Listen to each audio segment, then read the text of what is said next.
Today we're going to take a look at the 5th playtest document that was released by Wizards of the Coast for the next edition of Dungeons & Dragons. And we're going to be looking specifically at the Weapon Master property. So let's see what Weapon Mastery is. Each weapon now has a Mastery property as shown in the weapon table above. That property is usable only by a character who has a feature such as Weapon Mastery that unlocks the property for the character. So now we're going to take a look at what some of these different properties are and how they would be used. So the first one we have is Cleave.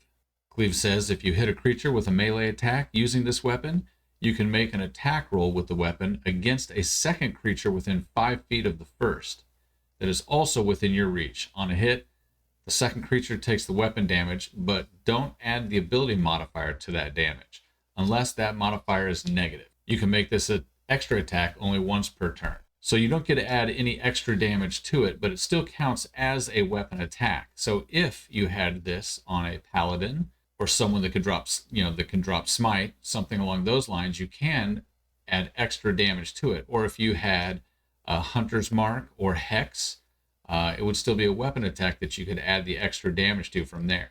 So this cleave ability is pretty good. It gives you an extra attack that you can do, and all you're losing damage-wise is really the ability bonus that you have. The next one we have is Flex. Flex states, when you hit with a melee attack using this weapon, you deal its versatile damage, even if you're wielding it with one hand. This one's pretty underwhelming to me. Dealing the larger die damage for the versatile weapon, that's like going from a D8 to a D10. On average, you're looking at 1 extra point of damage from being able to do that. So unless there's other ways that you can take advantage of this that I'm not seeing yet, or that maybe will become evident later in the playtest material or in certain classes, then this one seems like a pretty poor choice. The next one on the list is Graze. Graze states, if your attack roll with this weapon misses a creature, you can deal damage to that creature equal to the ability modifier you used to make the attack roll. This seems to me like a real feel-good ability. You're only doing extra damage, or you're only doing any damage when you miss, which is kind of underwhelming by itself. So if you've ever been in a situation where you have 2 or 3 attacks and you just roll really poorly and you just feel awful, like I just wasted my entire turn, then this is something that could add a little bit of damage. This could raise the floor as far as the average damage that you would do. But later in games, as you become higher level and you miss less frequently, you're going to get less and less out of this as you progress through the game. And you're not going to get that much out of it at the early levels anyway. Next, we have Nick. Nick says that when you make the extra attack of a light property, you can make it as part of the attack action instead of as a bonus action. You can still make this attack only once per turn. So this playtest backtracked on something that was in the previous playtest where making the offhand attack did not require your bonus action. It now does require the bonus action.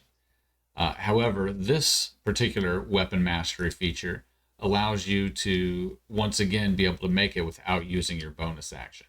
It's a step up from the previous edition, but it's kind of a step down from the previous playtest material. But again, it's playtest material, and we have to expect all of this to potentially change at any time. The next one on the list is Push. The Push property says that if you hit a creature with this weapon, you can push the creature up to 10 feet away from you if it is no more than 1 size larger than you. So this is a good one for builds that you want to move people around. If someone's got a spike growth, you can move people around through it. You can push people into hazards, things like that.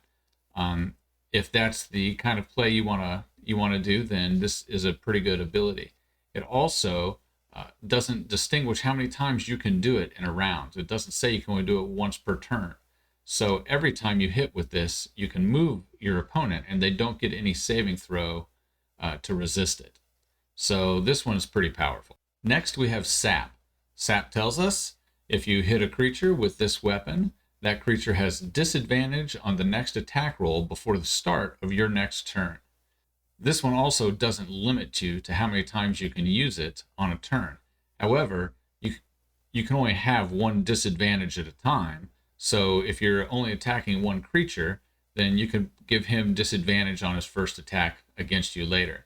If you have multiple attacks, you could attack multiple creatures, and then you would be able to put multiple disadvantages. This one is essentially the vicious mockery that cantrip that bards usually get. However, it's much more powerful because you get a full damage boost to it as opposed to just the d4 that you get with that cantrip. Next, we have slow. Slow states that if you hit a creature with this weapon and deal damage to the creature, you can reduce its speed by 10 feet until the start of your next turn. If you hit a creature more than once with this property, the speed reduction doesn't exceed 10. Again, there's no limit on how many times you can use it, but it does limit how much you can use it on one opponent. That opponent can only be slowed by 10 by you. However, if multiple players have this weapon mastery, then they would be able to slow an opponent down to 0 speed. So essentially, if you had 3 people with this and they had reach weapons that had this property, you could immobilize them essentially and keep them from moving anywhere. Next, we have topple. Topple says that if you hit a creature with this weapon, you can force the creature to make a Constitution saving throw with a DC equal to 8 plus your proficiency bonus plus your ability modifier that you use to make the attack roll. On a failed save, the creature has the prone condition. So this allows you to knock somebody prone, giving you advantage on further attacks. This one allows you to knock someone prone that will also grant your allies advantage on attacks until they get up. So depending on where they are in the initiative order, this could give a lot of advantage to a lot of players and a lot of other people within the party. Finally, we have Vex. Vex says if you hit a creature with this weapon and deal damage to the creature, you have advantage on your next attack roll against the creature before the end of your next turn. So this one seems pretty strong to me. Anytime you can grant advantage, much like the last ability topple, you can really up the damage potential. All future attacks have advantage after doing this. So you can really chain this one by hitting somebody with this ability. If you have multi-attack, then you have advantage on your next attack to hit them again and get advantage on the next attack to hit them again.